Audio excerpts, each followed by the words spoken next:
ये खबर पारुल यूनिवर्सिटी द्वारा प्रस्तुत की गई है। चिलचिलाती धूप और तेज उमस इन दिनों लोगों को परेशान कर रही थी। प्रचंड गर्मी के बीच हर कोई बारिश से राहत की उम्मीद कर रहा है, लेकिन बारिश कब शुरू होगी ये सबसे बड़ा सवाल है। मॉनसून जब तक सक्रिय नहीं होगा तब तक गर्मी से राहत मिलने की उम्मीद नहीं है।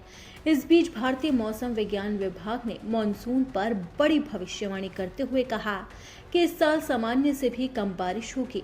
मौसम विभाग की ये भविष्यवाणी लोगों की चिंता बढ़ाने वाली है, लेकिन साथ ही ये भी तय है कि जब तक बारिश शुरू नहीं होती तब तक गर्मी से राहत नहीं मिलेगी। आईएमडी से एक प्रेस कॉन्फ्रेंस में मॉनसून को लेकर कई सवाल किए गए, जिसके जवाब में आईएमडी के डीजी डॉक्टर एम महापात्रा ने मॉनसून की एंट्री को लेकर जानकारी दी है। तो आईएमडी ने मॉनसून को लेकर क्या अलर्ट जारी किया है, ये जानते हैं। अप्रैल 13 तारीख को आने वाले मानसून सीजन में जो बारिश का पूर्वानुमान किया गया था, इसका आज एक अपडेट जारी किया गया है और इस अपडेट के हिसाब से 5 जून से 30 सितंबर बीच में जो टोटल रेनफॉल होता है कंट्री एज ए होल, वो सामान्य से नीचे रहने का संभावना है। और देश की विभिन्न प्रांत की बात करें तो साउथ इंडिया का कुछ हिस्से जैसे कि ईस्टर्न पार्ट्स और some parts of north eastern states, some parts of north east India जैसे कि Jammu Kashmir, Ladakh and adjoining areas, वहाँ नॉर्मल से एबो नॉर्मल रेनफॉल हो सकता है और रिमेनिंग पार्ट्स में अधिकांश जगह में बिलो नॉर्मल रेनफॉल होने का संभावना है। अगर जून महीने की बात करें तो जून में क्या कुछ मानसून की संभावना है पूरे देश में? जून के लिए आज हम जो पूर्वानुमान जारी किए हैं, इसके हिसाब से भी पूरी कंट्री का एवरेज रेनफॉल देखें तो वो बिलो नॉर्मल यानी सामान्य से नीचे रहने का संभावना है।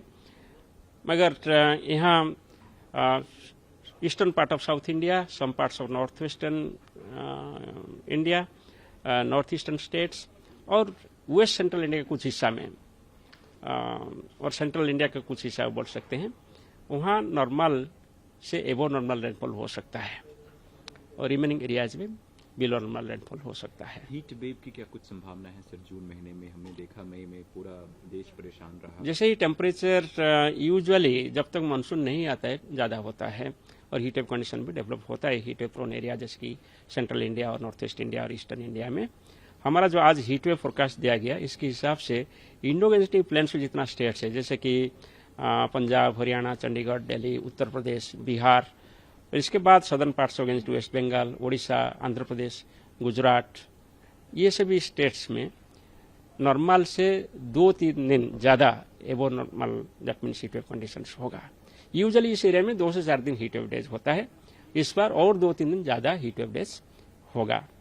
इसके साथ साथ जो दूसरा एरिया है जैसे कि तेलंगाना और छत्तीसगढ़, वहाँ आइसोलेटेड प्लेसेस में कहाँ भी हीट वेव कंडीशन एबो नॉर्मल हो सकता है। गुजरात और ईस्टर्न कोस्ट को हम ज़्यादा ध्यान रखना चाहिए क्योंकि वहाँ apart from high temperature humidity भी ज़्यादा होता है। दिल्ली एनसीआर की बात करें तो हीट वेव की क्या स्थिति रहने वाली है सर जून में? देखिए, ऐसे हम सीजनल फोरकास्ट या मंथली फोरकास्ट कोई लोकेशन स्पेसिफिक हम नहीं देते हैं, पर इन जनरल जैसे हम बताया कि इंडो गैंजेटिक प्लेन्स जिसके अंदर भी आता है हरियाणा, चंडीगढ़, दिल्ली, पंजाब, उत्तर प्रदेश, वो सभी एरिया में नॉर्मल से ज़्यादा हीट वेव कंडीशंस होने का संभावना है। प्रशांत महासागर में एलिनो की क्या कंडीशन है और इससे मानसून पे कितना इफेक्ट पड़ेगा इस साल? अभी न्यूट्रल कंडीशन चल रहा है प्रशांत महासागर में, ना एलिनो है ना नालिना है। जो पूर्वानुमान है कि मानसून सीजन के दौरान एलिनो कंडीशन डेवलप होगा और अभी ये ट्रांजिशन चल रहा है, शायद जून से शुरू करके एलिनो कंडीशन सितंबर तक रहेगा। अब आईएमडी की तरफ से साफ तौर पर कहा गया है कि मॉनसून इस बार देरी से आ रहा है और इसके साथ ही सामान्य से कम बारिश होगी, यानी कि साफ है कि बारिश तो होगी लेकिन राहत नहीं मिलेगी।